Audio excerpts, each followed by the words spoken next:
tuning in to the online broadcast network, AfterBuzz TV. Over 20 million weekly downloads in over 150 countries, and your number one source for after-show entertainment.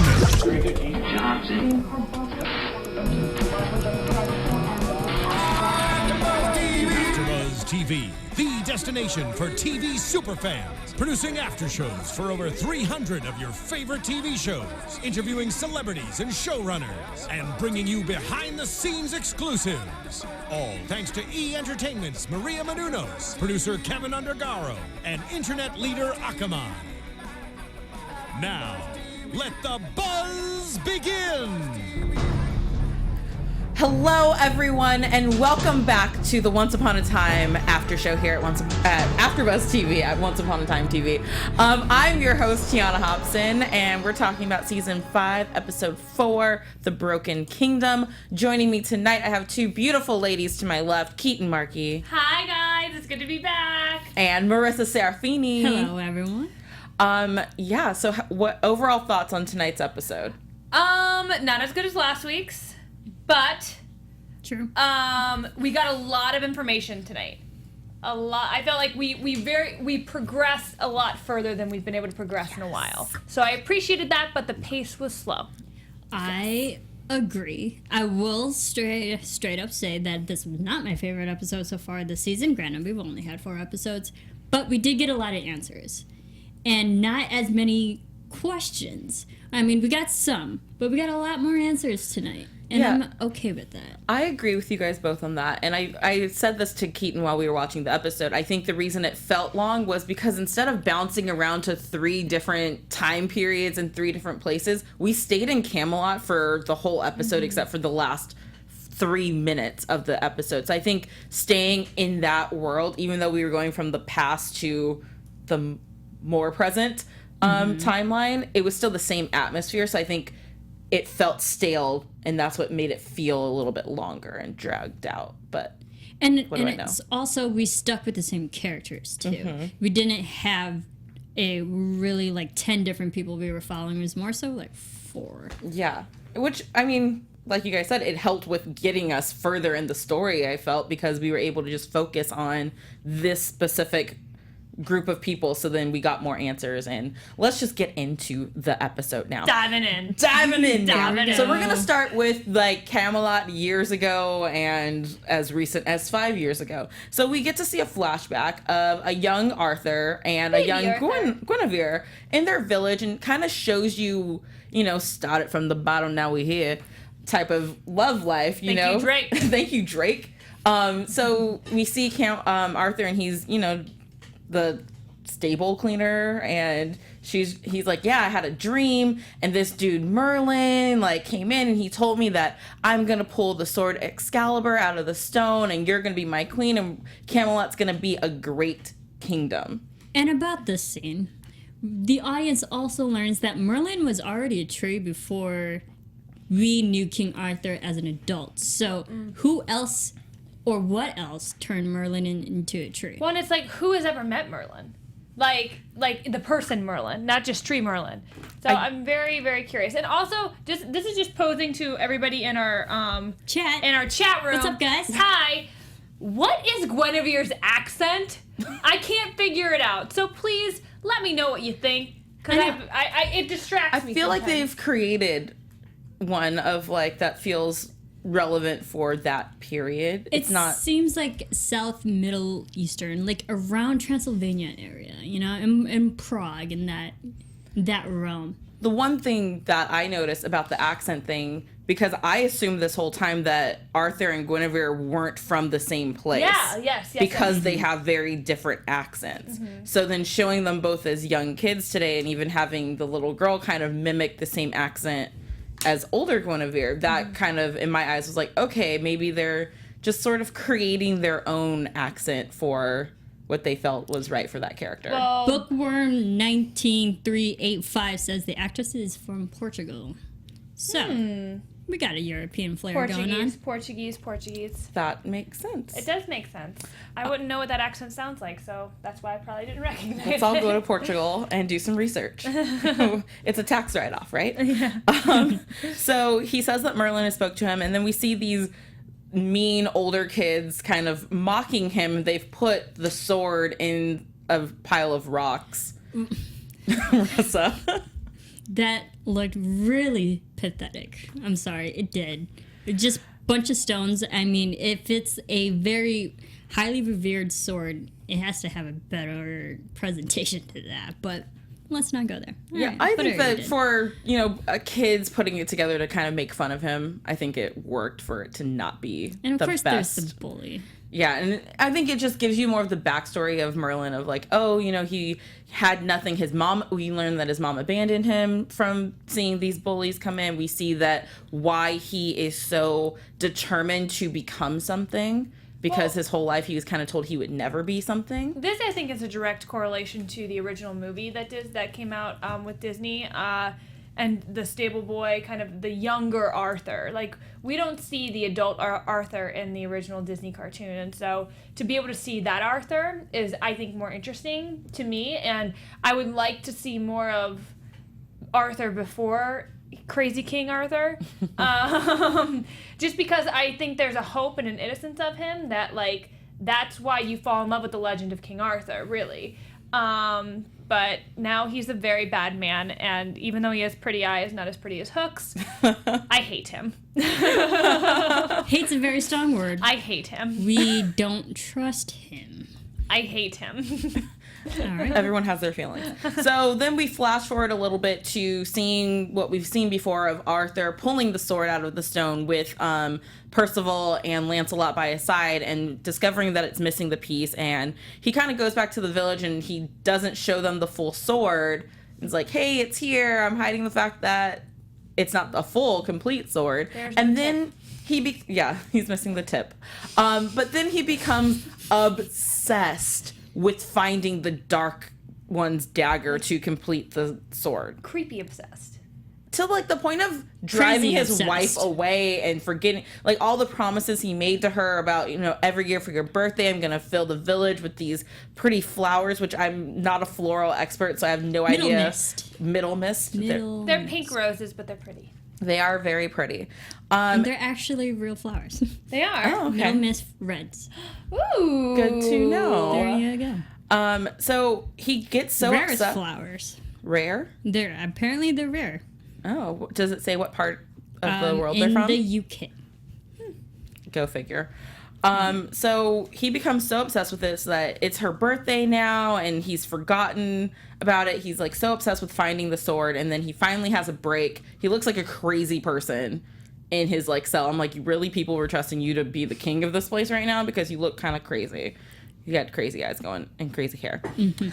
So he goes off to find it, to chase his lead, and it leaves Guinevere and Lancelot alone a lot. Like, has no one to talk to besides him because he's the closest friend, and We get the emotional support that Lancelot is giving, that Arthur should be giving, but Arthur's so crazy he's not even realizing that he's losing his wife to another man. Well, and no wonder Lancelot was able to, and I don't think Lancelot did it maliciously at all. No. I mean, obviously Guinevere is a beautiful woman. She's a very smart woman. But Arthur, sorry, no wonder Guinevere strayed or fell in love with somebody else because you were MIA, buddy. Guinevere's lonely.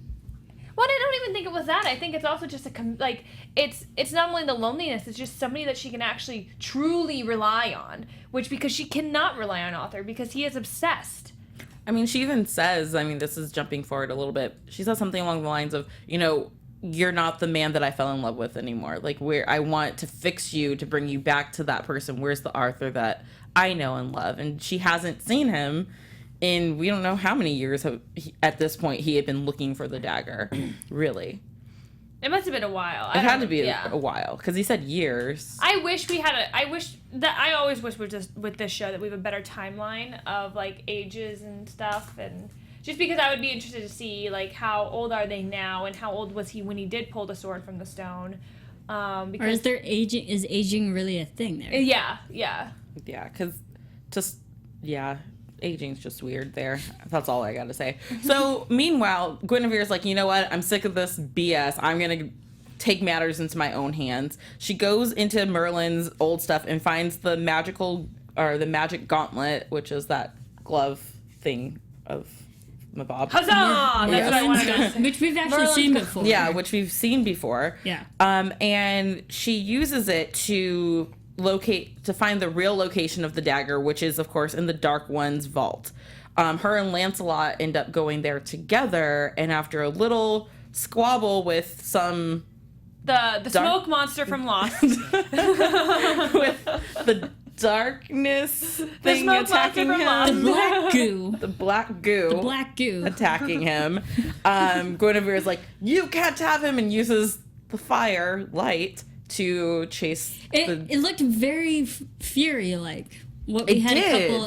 It was the exact same kind of motions that the Fury. But it was also the exact same thing that surrounded Emma and Regina. Mm-hmm. So That's why I was like, is it just the darkness? Maybe it's just the spirit of the darkness. The spirit of the darkness. But then Kind of we like saw Voldemort, that, you know? He Yeah. comes in many different forms. but He's we always there. saw at that point though that Rumpel was already the dark one. So what surprised me about this episode and what was kind of a huge revelation to me was that the darkness stands alone even when the dark one exists as well. So these are two different things you have to worry about, because I was all excited when we found out that, Excalibur can destroy the darkness, but it doesn't have to destroy the Dark One. So is there a way to destroy the darkness without destroying the Dark One, and then thus saving the Dark One from the darkness? I don't know! You're taking all your information from Arthur, though, and I don't trust anything that came out of his mouth. Well, He's the one who said he wants to snuff out the darkness by putting Excalibur back together. But Boyd's done his research. I had We gotta go back I to had that a problem person's with research. that scene. He's literally saying all of his plans. It's like, you just told them your exact details of your work method and your workflow. They're going to exploit all that information and completely throw out your plans. Okay, but What kind of villain are you? not the smartest one. But back to years ago. So basically, Guinevere and Lancelot kiss in this moment, and they're like, whoa, okay, don't know what happened there, but it should never happen again. Like, okay, let's agree to that. She initiated She that. definitely, she kissed him. I will say that. She kissed She was into him. it. It didn't even really look like he kissed No, her he back, didn't. but it He was kinda just like, I But don't he really liked know if it. I enjoy this because I feel so bad. yeah, No, I feel Breaking bad. bro code. He liked it. He liked it. He just didn't want to like it as much as he did like it. Yes. That was his problem. So once they finally get inside, and then we're in the Garden of Darkness, is what I'm going to call it. Then they try to take the dagger from its enchantment area, and that doesn't work out for them well either. And then that's when Rumpelstiltskin shows up and is like, oh, you used the gauntlet to find me. I'll offer you a deal. You're sneaky. And I will give you, because I'm not going to give you the dagger, like, straight up, no. But I will give you some sand from Avalon that will, if you pour it on the sword, it will make it look like it's complete. And that way Arthur will move on and get over it. Have your husband back if that's what you want. Yeah, so basically the sand will fix what's broken. Make it appear. Or make it fixed. appear fixed. And that was a very important thing because every time they described what the sand does, they always said appear. It wasn't will fix. Yes, it's make it appear. So they go back, and Guinevere and Lancelot say goodbye, and Lancelot is leaving for good, according to him.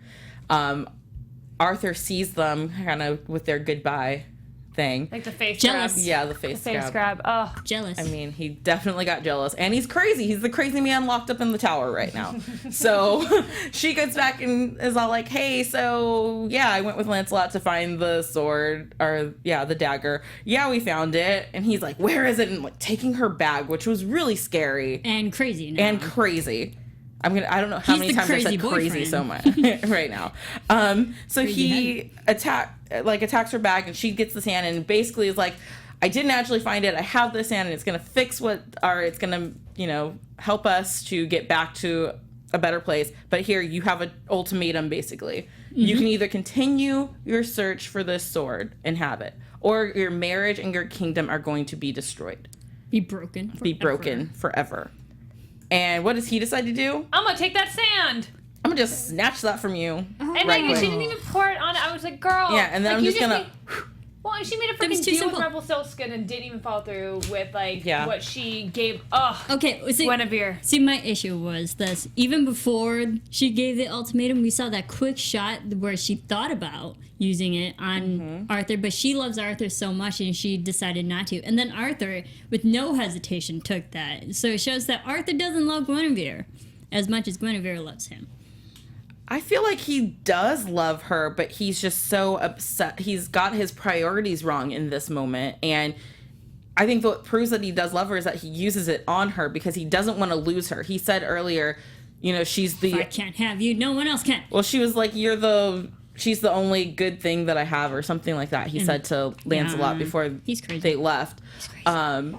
So I don't know. I feel like he does love her, and it's almost like an obsessive type of love because he's so fixated on what Merlin told him in that dream when he was a boy that is what's driving him. He's like, this is exactly how everything has to go. Guinevere has to be my wife. Like, the kingdom's going to be saved. Merlin's going to come out, and I don't know. He's going crazy trying to make it come true, basically. So at least now we Do you know who else is crazy? I'm Who? sorry. Can I just go into this now? Yes, do it. I'm gonna go into it, guys. Here we go. There's this girl on this new show. Well, this girl is played by Rachel Bloom, who is awesome. If you guys haven't looked her up on the internet or on her YouTube channel or on social media, she is hysterical. But she's in this new show called Crazy Ex-Girlfriend. The show has actually already started. It's hilarious. There is music. It is slightly musical, and it's funny. It's relatable. She's kind of on the level of Crazy of Arthur, so but kind of in a more comedic way, and How crazy. very crazy. Like, she literally quits her, like, amazing job in New York City and moves across the country to this really small, like, bohunk town just to It be is near not him. a bohunk town. I am from the area where West Covina, California is located. We are not hobunks out there. It's just a smaller town than New York, Compared to New or York LA. City, and she, like, Hobunks. gave up her awesome, like, Hobunks. dream job. I don't know what word. I'm making up Podunk? words now because I'm getting crazy talking about this. But it's airs on Monday nights on the CW at 8/7 Central. Again, the first episode is already aired. Make sure you check it out because it is hysterical. Rachel Bloom is phenomenal, and she's, like, literally going to be a huge, huge star. So catch her now while she's on her rise up. And there's Awesome dancing show. and singing. So if you like Once Upon a Time, I'm sure you like dancing musical numbers. And less so, green Yeah. screen. Yeah, so definitely check it out. We love the friend of CW mine- here. A friend of mine's apartment uses the exterior Oh. of her apartment. So. There you go. You know, hey, they film here in LA. Connecting That's the very, dots. very Hollywood. Yeah. So back over to Once Upon a Time. Sorry. So now that we know how, at least everyone's known for some time that Arthur was keeping some sort of secret and that Camelot seemed a little too happy all the time. So at least now we know. Would you say happy or would you say drone? Jerome? They're kind of they're like the all, like, Stepford Stepford wives. Yeah. They're little Stepford. Because we realize they're all brainwashed. Yeah, they're all brainwashed because Arthur blows his sand all over Guinevere and then all over the kingdom. That sounded dirtier than I meant it to sound. I'm sorry. I just say things and then I look over at Marissa and Keaton's faces and they're like, really? There was nothing sexual about that, but for some reason that's how it registered in my mind. Sorry. I am the innocent Family one show. here. Family show. Okay, cool. My question, and the other people in the chat room, you guys are awesome. They're also, it's like, how much salmon's in that freaking vial? Yeah, I That was a agree with lot. you guys. I mean, they used that all over the episode. I'm like, you should be running out soon. It seemed like it was almost the end when they blew it on Mary, Margaret, and David. Maybe, but I feel like they are also not putting that much. They're like one little pour Well, and then they spread it all like- over the kingdom. like They had to pixie use dust. a maybe lot. it multiplies when it hits oxygen, you know, like Okay, science. it multiplied out to Well, like when you massive. touch it or something. Yeah, it just kept spouting out more. Okay, yeah. All right, so now let's get into present day, but also like 6 weeks ago, Camelot, right? Because Yep. this is still technically the past, but it's Yeah. the current past. We know that we start off with Arthur sharing the secret with David that, hey, now that you're a knight of the Round Table, here's Camelot's biggest secret. Boom, Excalibur is My not sword complete. doesn't have a tip. Yes. See, you said it that time. And basically he says he wants to use the sword to snuff out... I want to say snuff because he said snuff like three said times. snuff. So he wants to snuff out the darkness. And this like way they Jeff won't Probst. even need Merlin's help. They won't need to free Merlin at all to do Snuff out this the if they darkness. put it together themselves. And David's all like Just the tip, gung that's all ho, we like, need. yeah, man, let's do this. So he goes back to Mary Margaret and Regina and is like, look, I think we should give him the dagger. Let's put it together tonight and like help out Emma. And Mary Margaret is like, no. They get in this huge fight. How many times did I just kept saying, "Oh, David, oh, David, oh, David"? you know what, What are you thinking?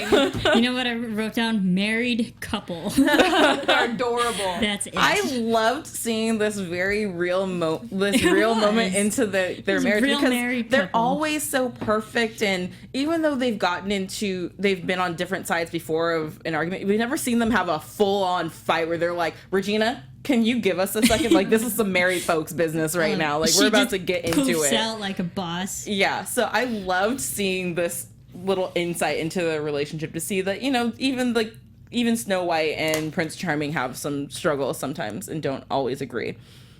Of course, David then goes back to Arthur and is like, hey, I'm not only going to give you the dagger that I think I have with me, I'm also going to tell you that Lancelot is back and, you know, he's hiding and I want to do this and we have to do it right now. Guinevere storms in and is like, Lancelot took a lot more than just a kiss from a queen. And I was like, ooh, girl, what did he take? Like, your What did virginity? he Like, do?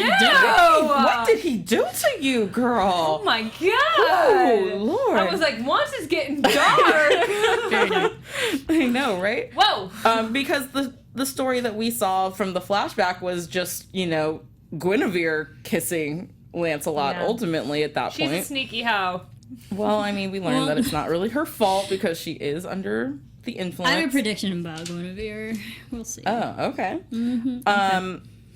So when David tries to reveal the dagger, it turns out it's been taken. So we see Snow is Did now... you believe this?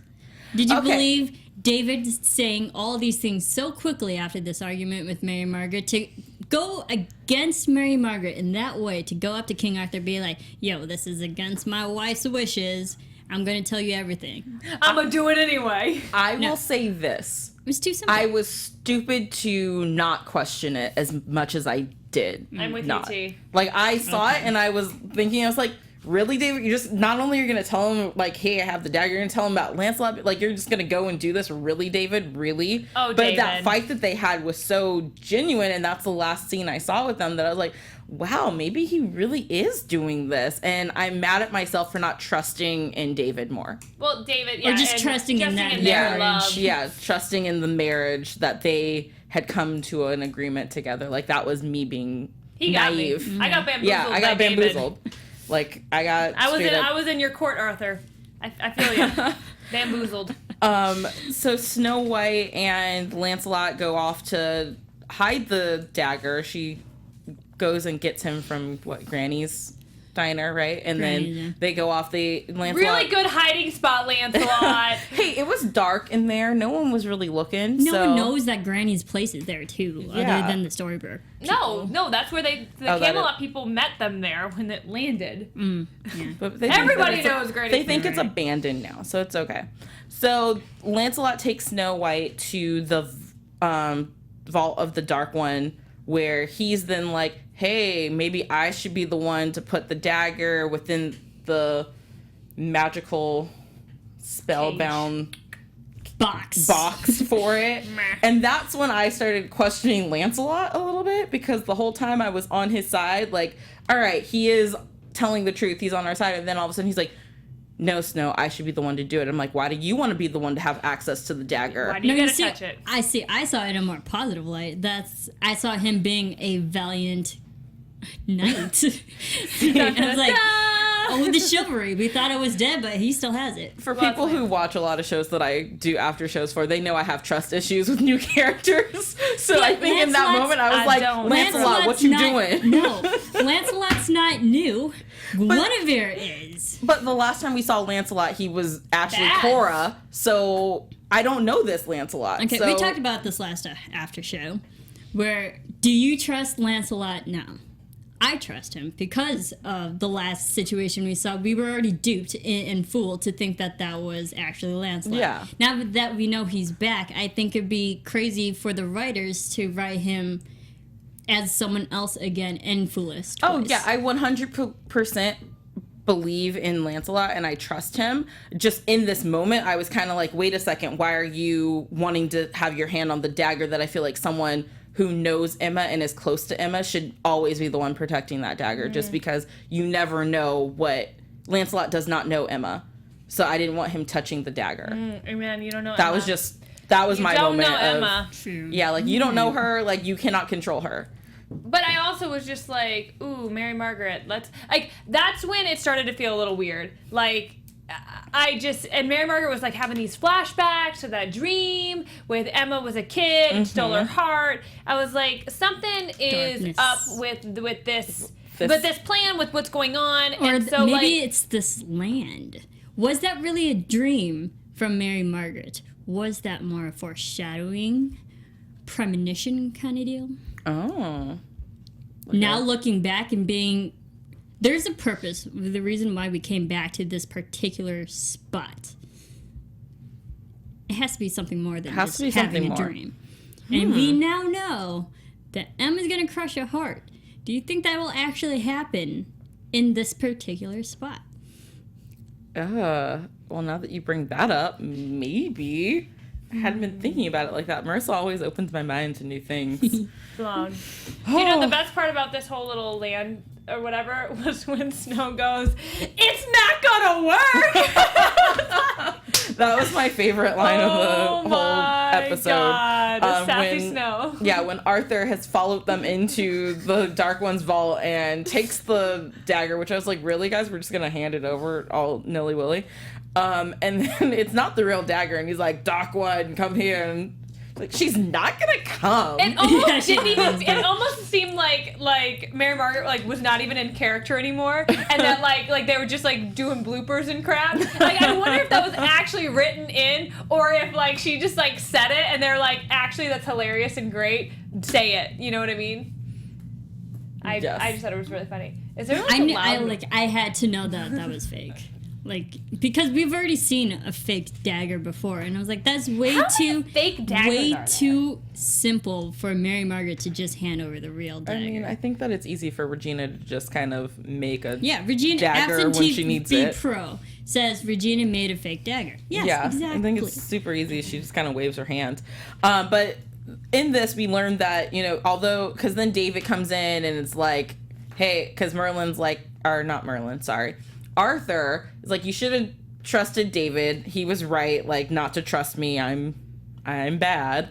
And then David busts in and is like, actually, I knew. We tested you. You failed.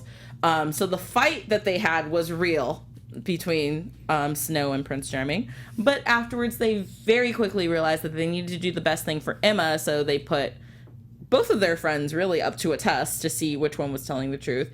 And Arthur failed. Miserably. So then we get back to it where they take him back to Granny's and he's all chained up and they're like, okay, what do we do now? We gotta, let people know that he can't be trusted. And once we get back to who should be in charge, and Lancelot's like, you know what? Guinevere's your girl. She's gonna do the right thing. She's who should be there. And there's Arthur just smirking. Well, Lancelot doesn't know that Arthur basically has control over her because of the dust. Yes. So now Guinevere and all the knights and soldiers come to save him, to save Arthur. And right when Lancelot looks into Guinevere's eyes and you think that there's going to be a moment of her being like, yes, she goes over to her husband, frees him. It's like, well, no, not only that, she just rips Excalibur out of Lancelot. Why did you not just grab her and kiss her to break the spell? Well, not only True that. Love's kiss. Do you think that would work though? Yes, it's True Love's kiss. It fixes everything. But do you think know they're if they're really true in loves. love? No, I don't think so whatsoever. They had a moment of flittering hope, and we don't know how much more than that they've had. But my biggest problem was that, yes, the building got surrounded very quickly, But Lancelot, Snow, and Charming all pull out their swords, and inside, at the end of it all, I only see Arthur and Guinevere left in there when she snatches Excalibur out of Lancelot's hand. And I'm just wondering, you have 3 swords versus 1. Why are you guys not at least fighting to keep this? And then she takes out the sand and blows it in their face so quick that I'm like, you guys weren't gonna try and like fight this off at all? Like, it might have been a losing battle. You could have been like, whoosh. Yeah, it might have been a losing battle, but at least you fight, right? Yeah. Like, That was weird. I think really it was weird. a situation like this where they had to just think rationally. They were clearly outnumbered. I mean, granted, he could go down without a fight, but that was the easiest way to maybe use up all that sand. So now that's not an issue anymore. Ooh, I just have to give a shout out to officially Shay. That was a scene that she officially stopped liking Arthur over on the Zelina level. And to hate somebody, I'm with you, because I hate Zelina too. So I'm with you. Get me on Zelina. She's the worst. she wasn't in this episode, so we're not going to talk about her. But doesn't she live at Granny's? That's No. why I don't understand why Okay. Lancelot's at Granny's, because Zelina's supposed to be there. Someone did mention, like, where was all the kids? You know, Henry and Violet. Yeah, we saw them together. Well, We're they're going to making talk out. about them. Where was Roland? There was no supervision on Zelina. Well, I mean, I But think they everyone's weren't, safe. you know, they weren't part of tonight's episode, which, you know what, I'm okay with. Yeah, I liked not having I mean, them around. we saw a little bit of Henry. So we got other things. So now that Snow and Charming are both under the influence of the sand, they go back to Regina and Robin Hood and tell them, we can trust Arthur. We should hand over the dagger, which is just the worst thing in our minds. And Regina was like, I spent all day hiding the freaking So dagger. do you think that You she's kidding me? suspicious of their Absolutely. behavior? Regina's the Absolutely. smartest Regina's too smart. It was like, we got to give her a lot Yeah, of she credit. definitely is. Really, right now, I mean, granted, she's the one volunteering to be everyone's savior, but she's the one that's like really adding up to be the savior. Like, she has to save everyone. She's, Now I has bet to you she save pulls the sword from the stone. No, now she has to save David and Mary Margaret because now they're influenced. Who else is the same one other than Henry right now? And we have some of the dwarves, but Regina's the only one who's strong enough and powerful enough to save everyone. This is true. Savior! Especially Savior! right now. And there's not enough outlaw queen in tonight's episode. There's not, but you know what there is a lot of tonight? Hookers! Hooker for life. He over was making here. the cutest faces too, like the entire time the Henry thing was going on. I was like, I kept being like, T, look at his face, look at Hook's face, look at Hook's face. He's adorable, and I love You him. two were swooning So over all this. of us Captain Swan fans got a lot of love tonight between the two. Emma is still struggling with seeing the visions of Rumpelstiltskin in her head and talking to him and him trying to get her to go and steal the dagger from Regina's room. And then she like uses magic to get away from him, and Hook's standing in the doorway, and you know he dodges it. But I was just very proud of Emma because a lot in the past episodes we've talked about how she's hearing voices, she's talking to things that aren't in the room, but no one is saying like, hey Emma, what are you talking to?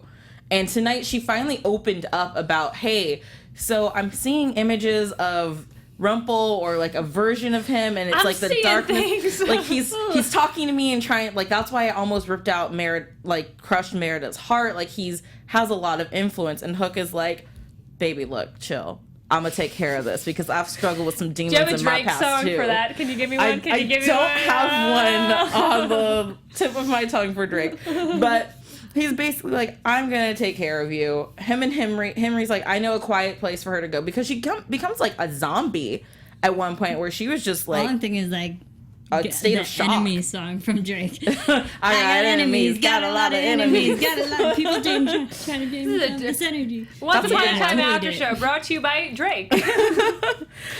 So Henry takes them to what we learn is Violet's stables.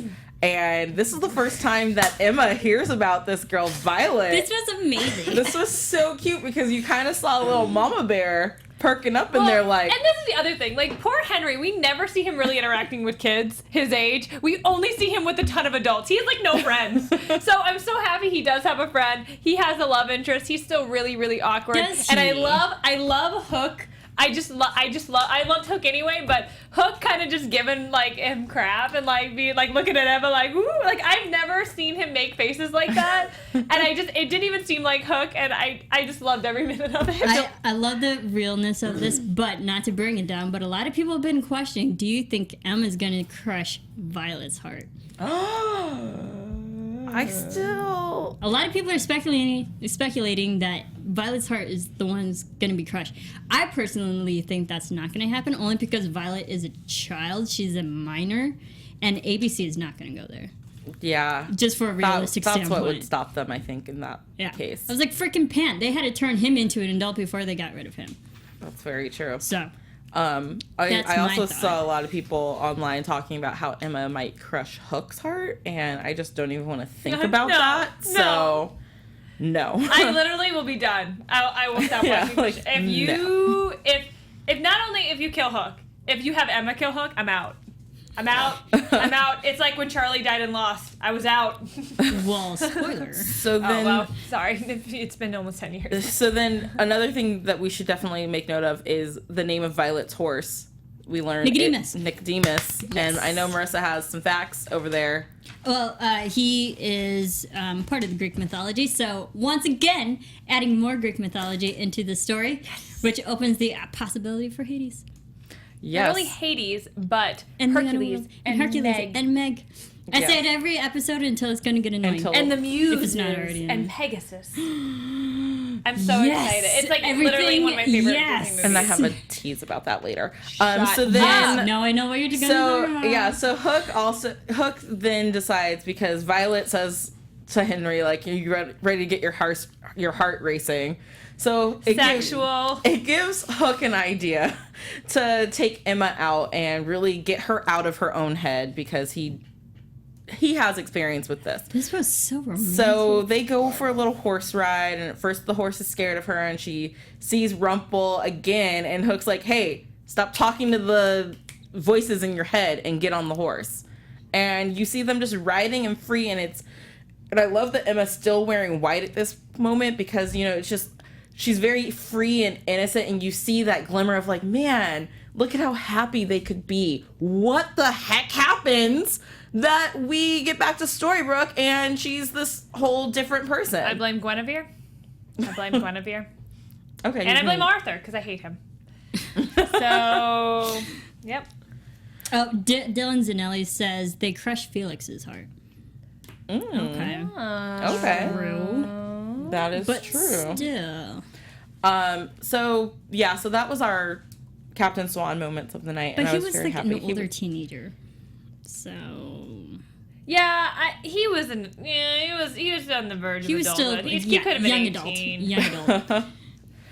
Okay. Sorry. Okay. Going back. So then the end of the episode, we flash back to, we come back to Storybrooke in the present day, and Emma is still there trying to get the sword out of the stone again.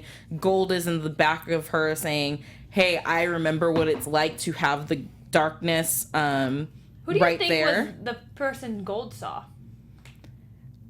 Maybe the person before him? But he didn't have any type of relationship with that person. He didn't know who that person was. And Well, I feel he like did see his face, though. He did, I but think Gold was his own enemy. Yeah, I feel like maybe he was just his own enemy. And I think it's more so like each dark one has their own ways of being influenced. Yeah. Mm-hmm. I think so too. But he says he remembers what it's like, and that she doesn't have to actually give into it. She can fight it. And she's like, nope, I can't. We find out that she has Merida chained up in front of her yellow bug, just in an underpass. Lancelot also saw Merida. Merida's chained up in the basement of Camelot. Does that mean, because remember when we met Merida, she said that there was a king who had her brothers and was a bad guy. Is it Arthur? Because she then says, any enemy of Arthur is a friend of mine. He's a friend of mine. Boom! Boom! I think you're right, T. I like having Keaton on the show because she makes me feel like I'm smart, because Marissa figures everything out, and then I figure it out like 15 minutes later, and then an hour and a half later, Keaton's there with us, and it makes me feel a little smarter. Guys, I'm still on for the ride. I'm a true fan. I'm the fan. I am your voice at this panel. The voice is in our heads. The voice is in her. I am the Rumple. Yeah, so Emma tells Merida, well, first of all, she takes Merida's heart, and then she basically commands her to make Gold brave, because right now he has the most innocent heart. She needs him to get Excalibur, but he needs to be a hero instead of being a pansy. Yes. And I loved how they dropped the precise word brave. Yes. I was like, They had to. and I was waiting for They it when had she to. was like saying, I was like, she's gonna say brave. She has to say brave. I rolled my eyes. It was It was a little much. cute. Make It him was a brave. little much once. But, I mean, if you think about it, what's the opposite of being coward? Brave. Yes. So, And I love that the chat roll is talking about Hook and Emma's Twilight moment, because I thought the same thing at the end when they're making out in the field of the flowers that are also the flowers that Guinevere had at her parties. I was like, that is kind of like Twilight. Why aren't they sparkling? Well, why Hook even needs to bring be sparkling. Well, Twilight into this show? because it was a very just similar no. shot to what was shown in Twilight, Yeah, except they're well. standing and not laying. And It was beautiful. yeah, And moving on. but it was still beautiful. It was beautiful. She was in all white. It was So, cute. do you guys have anything else you want to add? Because I want to get to some Nope, news and I know gossip. we gotta hurry up. I do have Avalon. predictions. So. Avalon is the place where they forged King Arthur's Excalibur, so we're gonna go back to that place eventually. Yay! And then all those symbols that was on the that vault. Star Eye There- Sun. Yeah, that was an easy pass code. Yeah, it seemed really easy. I'm But- sorry. I like those symbols. I'm not sure if they have any relevance. You drew them but all. I did. I drew. So listen, what's going on? Nerd. What's Yeah, the- what's okay, the so thing you're let's doing? get into some news and gossip before we wrap up. So everyone knows I love when the Once Upon a Time creators get in the hot seat with Entertainment Weekly. So I Amazing. printed out the article, and then I'm just going to go down a couple of the questions and tell you their answers, and then you can take what you will from there. Will baby Neil ever exhibit magic? Only if we get to season 10. I don't think he's even crawling yet. So if you want baby Neil to be relevant, get 10 seasons of this show. We need 5 more. Will Hook be able to take a heart? Will Hook being able to take a heart be revisited this season? They said yes. We already saw a glimpse of it when he tried to take whose heart did he try to enchant his hook with and take the other day? But they were like, silly boy, I already Zelina's. Selena's. Yeah. Zelina's heart. So we already saw a glimpse of that, but maybe Chicks are for kids. But this article was released on Friday, October 16th. So I think we're still going to get into that a little more, because I think we even talked about how he poured the potion on there. So can he still take a heart with this hook right now? Like, he's just walking around with the ability to take someone's heart? Still works because he didn't use Yeah, it. because he didn't use it. Will Regina and Henry do a mother-son operational team-up in their efforts to bring Emma back to herself? Operation They're already Cobra doing it? Mongoose. Yes. Now what are we doing? So Kitsis says, I think so. I think they're already in on it. Horowitz says there's certainly mother-son action to come between Regina and Henry. And then Kitsis follows up with, the question I would have asked is there any Emma Henry team up? But no one asked that, so I won't answer. Which to me says maybe Henry might go dark. Henry might, I don't know, dark, but maybe just try to help his mom out. Maybe they have a relationship, even though she's the dark one. Yeah, maybe. A couple more. Will we ever see Robin Hood's backstory and the dark side that we've heard so much about? They said second half of the season, absolutely. Yay! And So that means more Outlaw Queen. That means more Outlaw Queen, and it's going to be great. We're also going to see Hook's dad and brother at some point in this season. And then my favorite, well, another one, the last one. Will there be a wedding this season? Kitsa says can't say. Horowitz says, I mean, we'd love to say, but we can't. Or, okay, so don't even go to a wedding. Will there be a Captain Swat? proper proposal? That would be a Yes. good question, too. I would ask Oh. that first. Let's not jump to And then the one more, conclusions. because we talked about this a little bit. The question is, you define the second half of the season as hell at Comic-Con New York City. Does this mean you're introducing the underworld mythology? The answer? Can't say. So when In they say essence, can't say, I yes. feel like that means yes. Yes. So that is your news and gossip for this week. Now let's get into some predictions. We have 1 minute. And now, your AfterBuzz TV predictions. Marissa, start us off I'm because I gonna saw say you they're write gonna go something to down. Hades. What? Okay, prediction about Guinevere. Because we know she's also shady too. And somehow she had Merlin's gauntlet. So what if she's the one that turned Merlin into a tree and got Merlin's gauntlet? I mean, all this time you've been questioning Arthur, but who's really been questioning Guinevere? Well, we saw last week that they had I mean, access to maybe Merlin's room with all his stuff. Like, Yeah, even but Regina went up there. But maybe Guinevere is trying to play up the front, like Arthur's still the king and like I'm under his command, whatever. But I think maybe she, in a way, is trying to keep him in check. And maybe she's magical too, or like she has access to a lot of things. She has magic in her right now because of the dust. But yeah. Maybe. All right, Keaton, what's But your she was also prediction? young, I too. think Regina's gonna be the one who pulls the sword out of the stone in Emma's lair in modern day Storybrooke. Okay.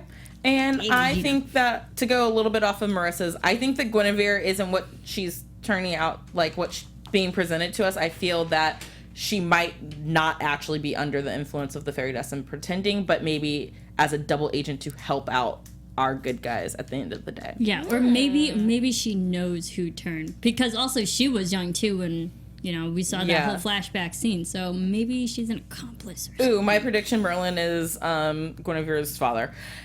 All right, guys, make sure you let us know what you think is going to happen. Where can everyone find you guys on social media to talk about the show? You guys can find me on Twitter, Instagram, and Facebook at Keaton Markey. And you can follow me on Twitter at Serafini TV. And make sure you check out all the shows that AfterBuzz TV has to offer at AfterBuzzTV.com. Make sure you go and like us on iTunes. Leave us comments on iTunes. Leave us comments on YouTube. Thank you for listening and watching us. And you can find me at the Tiana Hobson. And we will be back next week. Thanks, guys. Bye.